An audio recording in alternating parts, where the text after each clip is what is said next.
ಬೆಳಗ್ಗೆ ಎದ್ದ ತಕ್ಷಣ ಕಣ್ಣು ಬಿಡೋಕೆ ಮುಂಚೆನೆ ಬಿಸಿ ಬಿಸಿ ಬೆಡ್ ಕಾಫಿ ಕುಡಿಯೋ ಅಭ್ಯಾಸ ನಿಮ್ಗಿದ್ಯಾ? ಒಂದು ಲೋಟ ಸ್ಟ್ರಾಂಗ್ ಕಾಫಿ ಹೊಟ್ಟೆಗೆ ಬಿದ್ದರೆ ಮಾತ್ರ ನಿಮ್ಮ ದಿನ ಶುರು ಆಗತ್ತೆ ಅಂತ ಅನ್ಕೊಂಡಿದೀರಾ? ತುಂಬಾ ಜನ ಬೆಳಗ್ಗೆ ಎದ್ದ ತಕ್ಷಣ ಖಾಲಿ ಹೊಟ್ಟೆಯಲ್ಲಿ ಕಾಫಿ ಕುಡಿದ್ರೆ ಇಡೀ ದಿನ ಆಕ್ಟಿವ್ ಆಗಿ ಇರ್ತೀವಿ ಅಂತ ಅನ್ಕೊಳ್ತಾರೆ. ಆದ್ರೆ ಈ ಒಂದು ಸಣ್ಣ ಅಭ್ಯಾಸ ನಿಮ್ಮ ಹೊಟ್ಟೆಯ ಆರೋಗ್ಯ ಮತ್ತು ದಿನವಿಡೀ ನಿಮ್ಮ ಮೂಡ್ ಅನ್ನ ಸೈಲೆಂಟ್ ಆಗಿ ಹಾಳು ಮಾಡುತ್ತೆ ಅಂತ ನಿಮ್ಗೆ ಗೊತ್ತಾ? ಬೆಡ್ ಕಾಫಿ ಆರೋಗ್ಯಕ್ಕೆ ಖಂಡಿತ ಒಳ್ಳೆಯದಲ್ಲ. ಹಾಗಾದ್ರೆ ಖಾಲಿ ಹೊಟ್ಟೆಯಲ್ಲಿ ಕಾಫಿಯನ್ನ ಯಾಕೆ ಕುಡಿಬಾರ್ದು? ಮೊದಲನೆಯದಾಗಿ ವಿಪರೀತ ಆಸಿಡಿಟಿ. ಬೆಳಗ್ಗೆ ಎದ್ದಾಗ ನಿಮ್ಮ ಹೊಟ್ಟೆ ಸಂಪೂರ್ಣವಾಗಿ ಖಾಲಿಯಾಗಿರುತ್ತೆ. ಈ ಸಮಯದಲ್ಲಿ ಕಾಫಿಯಲ್ಲಿರುವ ಕೆಫೀನ್ ನೇರವಾಗಿ ಹೊಟ್ಟೆಗೆ ಹೋದ ತಕ್ಷಣ ವಿಪರೀತ ಆಸಿಡ್ ಉತ್ಪತ್ತಿಯಾಗಿ ಗ್ಯಾಸ್ಟ್ರಿಕ್, ಎದೆಉರಿ ಮತ್ತು ಮುಂದೆ ಹಾಗೆ ಬಿಟ್ರೆ ಹೊಟ್ಟೆಯಲ್ಲಿ ಅಲ್ಸರ್ ಶುರುವಾಗುವಂತಹ ಅಪಾಯವಿರುತ್ತೆ. ಎರಡನೆಯದು ಸ್ಟ್ರೆಸ್ ಹಾರ್ಮೋನ್ ಏರಿಕೆ, ಅಂದ್ರೆ ಕಾರ್ಟಿಸಾಲ್ ಸ್ಪೈಕ್.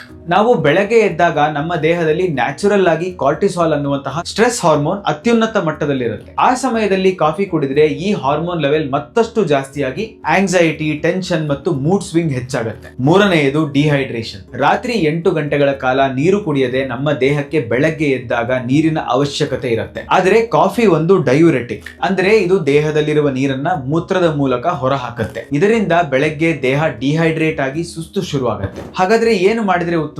ಬೆಳಗ್ಗೆ ಎದ್ದ ತಕ್ಷಣ 1 ಅಥವಾ 2 ಗ್ಲಾಸ್ ಉಗುರು ಬೆಚ್ಚಿನ ನೀರು ಕುಡಿಬೇಕು. ಕಾಫಿ ಕುಡಿಲೇಬೇಕು ಅನ್ಸಿದ್ರೆ ನಿದ್ದೆಯಿಂದ ಎದ್ದ ಕನಿಷ್ಠ 45 ನಿಮಿಷಗಳಿಂದ 1 ಗಂಟೆಗಳ ನಂತರ ಅಥವಾ ಬ್ರೇಕ್ಫಾಸ್ಟ್ ಇಂದ ಮೇಲೆ ಕುಡಿಯೋದು ಹೊಟ್ಟೆಯ ಆರೋಗ್ಯಕ್ಕೆ 100% ಸೇಫ್. ಬೆಡ್ ಕಾಫಿ ಅನ್ನೋ ಕೆಟ್ಟ ಅಭ್ಯಾಸವನ್ನ ಹಿಂದೆ ಬಿಡಿ. ದಿನವನ್ನ ಉಗುರು ಬೆಚ್ಚಿನ ನೀರಿನೊಂದಿಗೆ ಶುರು ಮಾಡಿ. ಇಂತಹ ಸಿಂಪಲ್ ಮತ್ತು ಇಂಟ್ರೆಸ್ಟಿಂಗ್ ಮೆಡಿಕಲ್ ಇನ್ಫಾರ್ಮೇಶನ್ಗಾಗಿ ನಿಮ್ಮ ಡಾಕ್ಟರ್ ಶ್ರೀಹರಿಯನ್ನ ಫಾಲೋ ಮಾಡಿ.